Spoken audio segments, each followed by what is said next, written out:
Online ಮೂಲಕ email spoofing ಮಾಡಿ ಹಣ ದೋಚುತ್ತಿದ್ದ ವಂಚಕರನ್ನು ಸಿಸಿಬಿ ಸೈಬರ್ ಕ್ರೈಮ್ ವಿಭಾಗ ಬಂಧಿಸಿದೆ.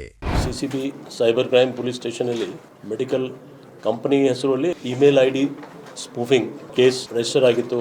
ಕಂಪ್ಲೇನೆಂಟ್ ಅವರು 15 to 20 ಮಿನಿಟ್ಸಲ್ಲಿ ನಮಗೆ ಕಂಪ್ಲೇಂಟ್ ಕೊಟ್ಟಿದ್ದರು.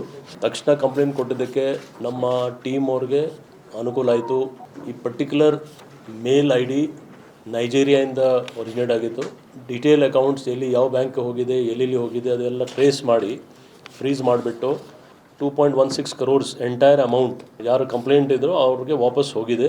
ಎಚ್ಚರ, ಸೈಬರ್ ವಂಚಕರಿಗೆ ಕೇವಲ ಅಮಾಯಕರಲ್ಲ, ದೊಡ್ಡ ಕಂಪನಿಗಳು ಕೂಡ ಟಾರ್ಗೆಟ್. ನಿಮ್ಮ ಡಿಜಿಟಲ್ ವ್ಯವಹಾರಗಳ ಬಗ್ಗೆ ಸದಾ ಎಚ್ಚರವಿರಲಿ. ಸೈಬರ್ ಸುರಕ್ಷತೆಯೇ ಸಿಸಿಬಿಯ ಆದ್ಯತೆ.